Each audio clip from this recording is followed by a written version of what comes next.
Welcome to the Soul Happy Success series. I'm your host and coach, Rebecca, and I'm feeling a little provocative today. So, this is for you if you can relate to burnout, overwhelm, and psycho planning schedules. You're planning wrong and you know it if you're still listening. So, it's not working. That's why you're still here. Awesome. No judgment here because I have a diary from 2019 that literally is blocked by 15-minute categories of what I'm doing. Bathroom breaks included. It was to that degree of planning. I would spend half an hour a week just writing in this little schedule, in tiny, tiny little writing. Not the dream. So while it seemed efficient to schedule everything in, and if it's in the schedule, it happens, right? Isn't that how it works? You put it in your diary, and then magically, at this time on this day, I will do this thing, even if I don't feel like it. Let's be honest, it does not always happen. And there also comes a point when you're so productive that you're unproductive. I used to yoga and podcast at the same time.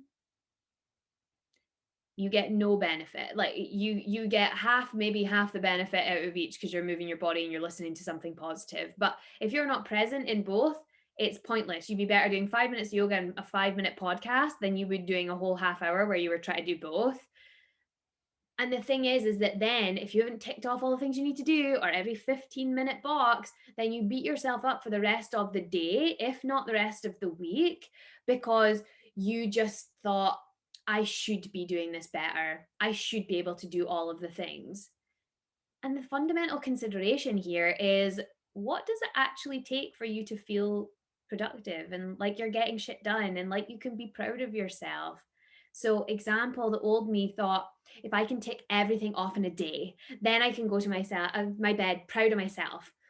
But the kicker was that I was so exhausted that I couldn't sleep. Even if I had done it all, then I would be constantly thinking about, do you know what? Tomorrow's going to be the same. Tomorrow's going to be the hustle. It's going to be the grind. It's going to be 15-minute chunks of just thing after thing after thing where I don't get a moment to actually breathe, even if I scheduled in breath work. How hilarious. So if it takes that for you to feel like you're progressing and moving towards your goals, then it's unlikely you're going to feel good most of the time. Like that doesn't feel like growth. That doesn't feel positive. That feels like pain, fear, and a lot of stress. But if you can change the meaning of what productivity is to you, then you can feel good about it a whole lot more often, right?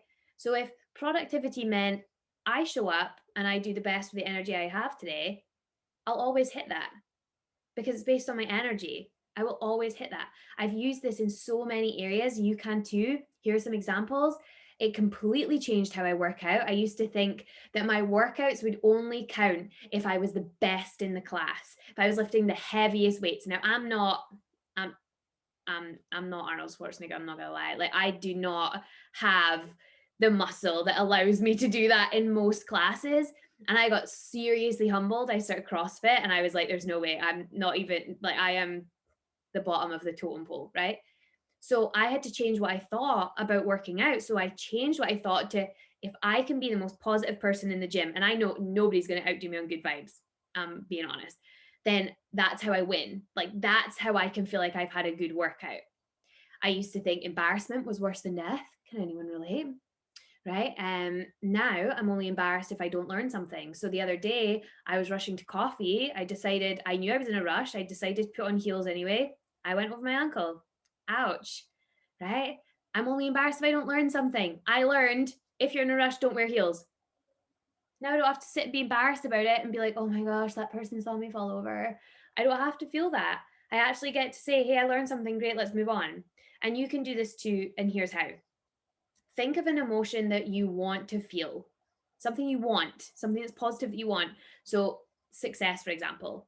And then ask yourself, what currently makes me feel successful? So, if it is, I feel successful when I have 20 clients, £1 million, a flashy car, a big house, my soulmate, my kids are pristine, clean, getting straight A's. I'm sorry, how often are you going to feel successful? Because if those aren't things that you currently have, then never. And even if you had them, you'd probably have changed them and they'd have leveled up. So you're never going to feel that way. So enter burnout, perfectionism, procrastination, need I go on, all the things you don't want, all the things you don't want to feel. Instead, other things that can make you feel successful. When I have air in my lungs, I'm successful. Think about how many people didn't freaking wake up today. When I show up and do my best, I'm successful. Your best is your best. That's all you can do, right? When I show up with a positive attitude, I'm successful. That's a way to shift yourself into a positive attitude and to feel successful. As soon as you choose it, you're like, oh, great, I feel successful too, right? The meaning of the word successful, like every other emotion, any other emotion that you just chose, is completely subjective to what you believe about it. So change the meaning and change your life. And that is how to plan, not like a psycho. Because if you're planning based on your emotions, if you're planning based on what's the best for you, if you're not scheduling things in just so you can feel a certain way, if you can feel that way intrinsically in yourself, oh, hot damn, you just cracked the code of life. Congratulations, right? So if this resonated with you, hit me up on the socials at Soul Happy Success. I'd love to know what you thought. Hit up the comments for sure. Like, subscribe, do all the cool shit. And if you are in Edinburgh, we're having an in-person event in March. So hit up the DMs for more info. My name is Rebecca Laidlaw. I'm the owner of Soul Happy Success, which is a life and business strategy program specifically for women who are transitioning out of their 9 to 5 and at a risk of undercharging and overworking. A lot of women are burned out, and I don't want you to be one of them, which is why I make this channel. Keep showing up for your dreams. I'm sending you all the love. Bye.